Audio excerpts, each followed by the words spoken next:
Actually police প্রশাসন আমাকে সেই অর্থে কোনোভাবে সাহায্য করছে না। বারুইপুর পুলিশের বড়বাবু থেকে শুরু করে বাকি অফিসাররা কি শত্রুতা আমার সাথে আছে আমি ঠিক বলতে পারছি না, কিন্তু আমি কোনো অভিযোগ করলে সেই অভিযোগ অন্তত 12 দিন 14 দিন ফেলে রাখছে, তারপরে আমি মানে চেঁচামেচি করছি।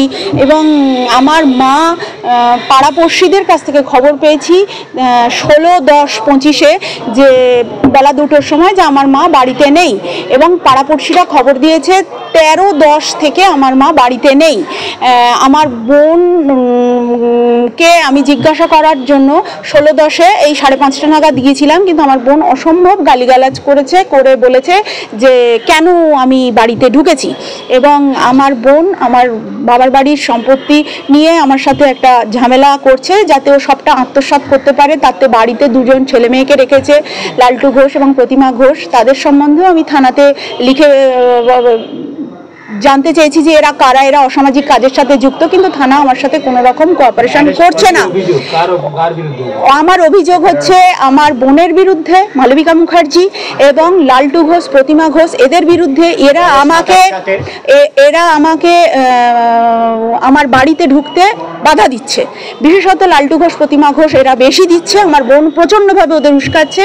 এবং আমার মা যে 16-10-এ খবর পেয়েছি 13-10 থেকে নেই, সেই সময় ও আমার পাড়া প্রতিবেশীরা আমাকে বলেছে যে তারও 4-5 দিন আগে থেকে, অর্থাৎ 13-10-এর 4-5 দিন আগে থেকে আমার মাকে শারীরিক এবং মানসিকভাবে খুবই নির্যাতন করেছে মালবিকা মুখার্জি, লালটু ঘোষ এবং প্রতিমা ঘোষ। আমি এই খবরটা পাড়া প্রতিবেশীর মাধ্যমে শুনে থানাতে জানিয়ে যখন বাড়িতে গেছি, আমি প্রচণ্ড বাজে ব্যবহারের সম্মুখীন হয়েছি, যা ভিডিও রেকর্ডিংয়ের মাধ্যমে আপনাদের কাছে গেছে নিশ্চয়ই।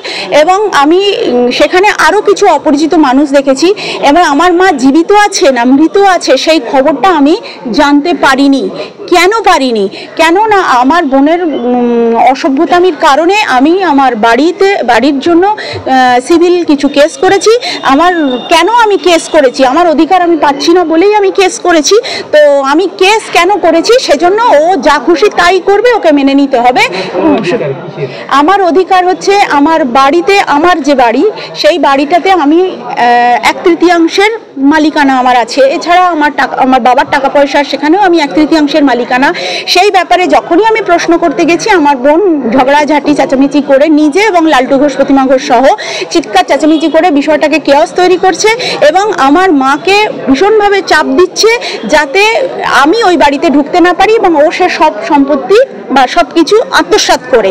এবং আমি যখনই ঢুকছি তখনই আমাকে বিচ্ছিরিভাবে গালিগালাজ করছে, মারতে তেড়ে আসছে, মেরেওছে এর আগে লালটু ঘোষ, প্রতিমা ঘোষ, যার জন্য আমি একটা FIR করেছি 1461। এবং তার এরা কারা আমি জানি না, এরা আমার বাড়িতে রয়েছে এবং এই মর্মে আমি বারুইপুর থানাকে লিখিত করেছি, কিন্তু তারা কোনো আমাকে সদুত্তর দেয়নি, এবং যারা বাস করেছে তারাও আমাকে কোনো রকম সদুত্তর দিচ্ছে না, আমার বোনও দিচ্ছে না। কারণ আমি জানি না তারা কারা। হ্যাঁ, শুনেছি তারা মগরাহাটের বাসিন্দা, কিন্তু তাদের কোনো রকম আইডেন্টিটি প্রুফ বারুইপুর থানাতে নেই। আমি জানি না, আমার বোনের তারা খুব ঘনিষ্ঠ, এবং আমার বোনের সাথে তারা যোগাযোগ করে পাড়ার লোকের কথা অনুযায়ী বেশ কিছু অসামাজিক ছেলেমেয়েরা ওই বাড়িতে ঢোকে। পুরোটাই প্ল্যান করে সম্পত্তি থেকে বেদখল করার চেষ্টা করছে।